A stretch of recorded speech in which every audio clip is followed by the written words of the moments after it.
Sa pagpapatuloy ng ating balitaan, disbayado si Senador J.V. Ejercito sa pagkakabinbin ng mga malalaking railway projects sa ilalim ng Administrasyong Marcos na anyay nagpapabagal sa pagsulong ng bansa at pagsasakatuparan ng mga proyektong nasimulan sa Build, Build, Build program ni dating Pangulong Rodrigo Duterte. Narito ang balita.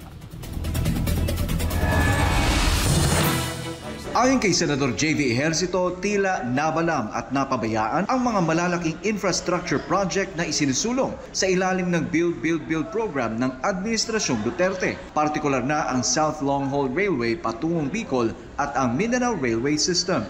Sa isang press briefing, sinabi niya na kung mabibigyan ng pagkakataon ay ipapaabot niya mismo kay Pangulong Ferdinand Marcos Jr. ang kanyang pagkadismaya sa usad pagong na implementasyon ng mga proyektong ito. I'm hoping that itong last 3 years, ang daming political noise, ang daming ganap ngayon, but doon ako frustrate kasi we have a lot of catching up to do. Ang dami nating problema, ang dami nating kailangan gawin para makahabol sa ating mga Asian neighbors, para maging attractive.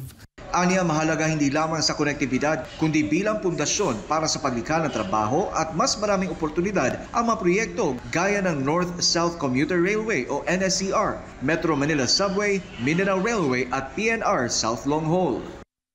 Kaya po nung nasil po yung NSCR and Metro Manila Subway with Japan, lagi po ako nakasama doon and I was a witness. Na-excite po ako kasi ito na yung di ba? At least mangyayari na.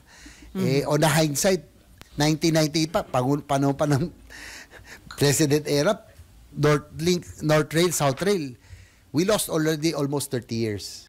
Sabi ng Senador, sa unang taon ng Administrasyong Marcos ay umaasa siyang ipagpapatuloy ang momentum na nasimulan sa ilalim ng slogang Build Better More. Actually, nasiro yan sa budget na nga for last year. Coming from the House, wala na zero budget. Nilagyan ng Senado yan ng at least 200 million each for the project management office to continue na at least magtuloy-tuloy yung monitoring, yung studies, yung monitoring ng right of ways na kung may sakaling meron ng entity na mag-take over, ready na tayo. Gate niya ang mga gitong proyekto ang tunay na long-term investment ng bansa. Bukod sa infrastruktura, nagpahayag din si Ejercito ng panghihinayang sa maagang bangayan sa administrasyon. Ang aga ng bangayan sa administrasyon na ito, 1.5 years, 2 years, nagsimula na ang bangayan.